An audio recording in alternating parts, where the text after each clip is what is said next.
Friends, welcome back to Inspire and Believe. Today we step into one of the sharpest debates that Christian apologist Cliffe Knechtle has ever engaged in. The question is both simple and profound. Right finger. Why didn't Jesus write anything? At first glance, this might seem like a strong objection. After all, if Jesus really was the Son of God, why not leave behind a book in his own handwriting? Why depend on others to record his message? Let's explore this deeply. 1. The skeptics' challenge during debates. Skeptics often confront Cliffe Knechtle with this question. If Jesus was God, why didn't he personally write the Gospels? Why rely on second-hand witnesses? Wouldn't it have been clearer if Jesus himself had written down his teachings? It's a sharp challenge, but Cliffe's response cuts through with remarkable clarity. 2. Jesus' mission was about living, not just writing. Jesus' purpose was not primarily to produce a text. He came to embody God's truth in human form. Right finger. John chapter 1:14 says, "The Word became flesh and dwelt among us." Notice, it doesn't say, "The Word became ink on paper." The power of Jesus' message was his life, his compassion, his sacrifice, his resurrection. Cliffe often points out that Christianity is not based on a book alone. It is based on a person. The Bible points to Jesus, but Jesus is the ultimate revelation. 3. Why others wrote instead. So why didn't he write? Cliffe gives several key reasons. 1. The oral culture of the time. In first-century Jewish society, teaching was mostly oral. Rabbis spoke, disciples memorized, and communities passed teachings faithfully. Jesus fit perfectly into that world. His parables, sermons, and questions were crafted to be remembered, not just read. 2. Jesus wanted witnesses, not just readers. If Jesus had written everything himself, skeptics might claim his words were self-promoting. Instead, he allowed multiple eyewitnesses, Matthew, John, Peter, Paul, and others, to testify. This gave the gospel historical credibility, because truth was confirmed by many voices. 3. Living transmission of faith. Christianity spread through living communities, not dusty manuscripts.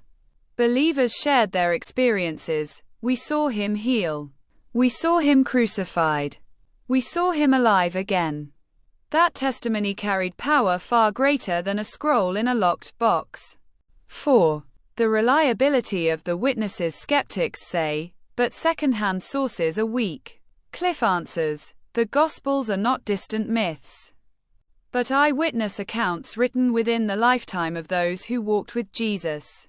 Matthew was a disciple. John was the beloved apostle. Mark recorded Peter's testimony. Luke carefully investigated eyewitnesses. These writers didn't gain wealth or fame, they gained persecution. They were willing to die for what they saw. That kind of credibility is hard to dismiss. 5. The power of a living word. Here's the heart of it. If Jesus had written everything down, people might worship the book instead of the Lord. But Jesus said in John chapter 5:39-40, "You search the scriptures because you think they give you eternal life. But the scriptures point to me. Yet you refuse to come to me to have life." Jesus didn't want his followers trapped in legalism or ink. He wanted them to encounter him. That's why he wrote his message not on stone tablets, but on human hearts.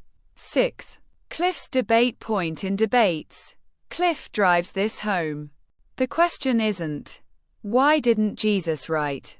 The real question is, who do you say he is? If he rose from the dead, his authority doesn't depend on whether he wrote a book. If he truly is God, his life and resurrection speak louder than any pen could. And that's the challenge for every skeptic and seeker today. Right finger. Will you dismiss him because he didn't write? Or will you wrestle with who he claimed to be? 7. Final reflection. So why didn't Jesus write anything? Because his life was the message. Because his followers were meant to be living letters to the world. Because truth is not just written, it is embodied. As Paul said in 2 Corinthians chapter 3, 2-3, you yourselves are our letter, written on our hearts, known and read by everyone. You show that you are a letter from Christ, not written with ink but with the Spirit of the living God. Mic closing friends. Cliffe Knechtle's Sharpest debates remind us that faith is not about clever arguments, but about the living Christ. The question is not, why didn't Jesus write? But, will you let him write his truth on your life? Thank you for listening to Inspire and Believe. If this message sparked new thoughts, don't forget to like, share, and subscribe. And remember, truth is not just words on a page, truth has a name, and his name is Jesus Christ.